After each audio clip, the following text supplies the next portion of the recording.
കേരളത്തിലെ ക്രൈസ്തവ സമൂഹം നേരിടുന്ന സാമൂഹികവും സാമ്പത്തികവുമായ പിന്നാക്കാവസ്ഥ പരിഹരിക്കാൻ ലക്ഷ്യമിട്ടുള്ള justice JB Koshy commission report നടപ്പിലാക്കാത്തതിൽ സർക്കാരിനെതിരെ കടുത്ത വിമർശനവുമായി സിറോ മലബാർ സഭ രംഗത്ത്.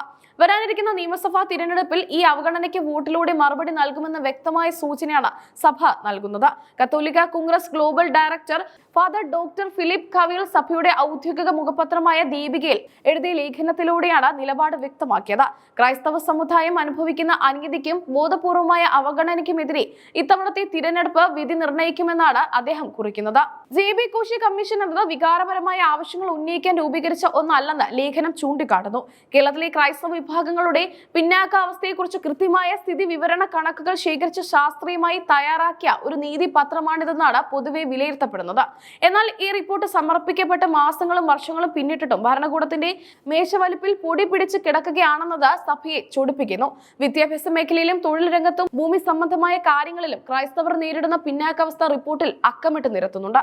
റിപ്പോർട്ട് നടപ്പിലാക്കാത്തത് കേവലം ഒരു ഭരണപരമായ വീഴ്ച മാത്രമല്ല, മറിച്ച് ഒരു സമൂഹത്തോടുള്ള രാഷ്ട്രീയ വഞ്ചനയാണെന്ന് ഫാദർ ഫിലിപ്പ് കവിൽ ആരോപിക്കുന്നു. സാമൂഹിക നീതി എന്ന ആശയത്തെ ഭരണകൂടം പരസ്യമായി അവഹേളിക്കുകയാണെന്നും ലേഖനം കുറ്റപ്പെടുത്തുന്നു.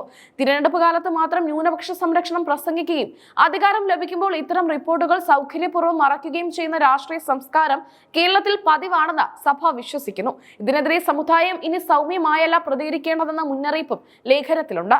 കഴിഞ്ഞ ലോക്സഭാ തദ്ദേശ സ്വയംഭരണ തിരഞ്ഞെടുപ്പുകളിൽ പ്രതിഫലിച്ച ജനവിധി ഭരണവർഗത്തിന് ഒരു സന്ദേശം നൽകുന്നുണ്ട്. ഞങ്ങളെ കേൾക്കുന്നില്ലെങ്കിൽ ഞങ്ങൾ നിങ്ങളെയും കേൾക്കില്ല എന്ന ജനാധിപത്യപരമായ നിലപാടാണ് ക്രൈസ്തവ വിഭാഗങ്ങൾ സ്വീകരിച്ചു വരുന്നത്. അടിസ്ഥാന തലത്തിലുള്ള തിരഞ്ഞെടുപ്പ് വിശകലനങ്ങൾ സൂചിപ്പിക്കുന്നത് സർക്കാരിനോടുള്ള വിശ്വാസം ക്രൈസ്തവ വിഭാഗങ്ങളിൽ നിന്ന് നഷ്ടപ്പെട്ടുകൊണ്ടിരിക്കുകയാണെന്നാണ്. വരാനിരിക്കുന്ന നിയമസഭാ തിരഞ്ഞെടുപ്പ് രാഷ്ട്രീയ പാർട്ടികൾക്കുള്ള അവസാന മുന്നറിയിപ്പല്ല, മറിച്ച് അവസാന അവസരമാണ് എന്ന് ലേഖനം ഓർമ്മിപ്പിക്കുന്നു. വിദ്യാഭ്യാസ സ്ഥാപനങ്ങളിലെ പ്രവേശനം, സ്കോളർഷിപ്പുകൾ, കാർഷിക മേഖലയിലെ പ്രതിസന്ധികൾ തുടങ്ങിയവയിൽ ക്രൈസ്തവ വിഭാഗങ്ങൾക്ക് അർഹമായ പരിഗണന വേണമെന്നാണ് കമ്മീഷൻ പ്രധാനമായും ആവശ്യപ്പെടുന്നത്. തീരദേശ മേഖലയിലെ ക്രൈസ്തവരുടെ ജീവിത സാഹചര്യങ്ങൾ മെച്ചപ്പെടുത്തുന്നതിനുള്ള പദ്ധതികളും ഇതിൽ ഉൾപ്പെടുന്നു. ഈ ശുപാർശകൾ നടപ്പിലാക്കാതെ ക്രൈസ്തവ സമൂഹത്തിന്റെ വിശ്വാസം തിരിച്ചുപിടിക്കാൻ ഒരു മുന്നണിക്കും കഴിയില്ലെന്ന് സഭ അടിവരയിട്ട് പറയുന്നു. കേവലം വാഗ്ദാനങ്ങളല്ല, മറിച്ച് റിപ്പോർട്ട് നടപ്പിലാക്കുമെന്ന വ്യക്തമായ രാഷ്ട്രീയ പ്രതിജ്ഞയാണ് സമുദായം ഇപ്പോൾ ആവശ്യപ്പെടുന്നത്. കേരളത്തിലെ രാഷ്ട്രീയ സമവാക്യങ്ങളിൽ വലിയ മാറ്റങ്ങൾ വരുത്താൻ കെൽപ്പുള്ളതാണ് സഭയുടെ ഈ പുതിയ നിലപാട്. പരമ്പരാഗത വോട്ട് ബാങ്കുകളിൽ വിള്ളൽ വീഴുന്നത് രാഷ്ട്രീയ മുന്നണികളെ ആശങ്കയിലാക്കുന്നുണ്ട്. ന്യൂനപക്ഷ ക്ഷേമ പദ്ധതികളിലെ അസന്തുലിതാവസ്ഥ പരിഹരിക്കണമെന്ന ദീർഘകാല ആവശ്യവും ഇതിനോടൊപ്പം ഉന്നയിക്കപ്പെടുന്നു.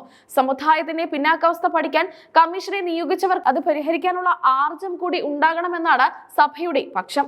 നീതി തേടിയുള്ള ഈ പോരാട്ടം വരും ദിവസങ്ങളിൽ തിരഞ്ഞെടുപ്പ് പ്രചാരണങ്ങളിലെ പ്രധാന ചർച്ചാ വിഷയമായി മാറും. ചുരുക്കത്തിൽ JB കോശി കമ്മീഷൻ റിപ്പോർട്ട് നടപ്പിലാക്കുന്നതിൽ കാണിക്കുന്ന മെല്ലെപ്പോക്ക് കേരളത്തിലെ ക്രൈസ്തവ സമൂഹത്തെ വലിയ രാഷ്ട്രീയ പ്രക്ഷോഭങ്ങളിലേക്ക് നയിക്കുകയാണ്. സഭയുടെ ഈ തുറന്ന നിലപാട് വരാനിരിക്കുന്ന തിരഞ്ഞെടുപ്പിൽ ഏത് തരത്തിലുള്ള മാറ്റങ്ങൾ ഉണ്ടാക്കുമെന്ന് രാഷ്ട്രീയ കേരളം ഉറ്റുനോക്കുകയാണ്.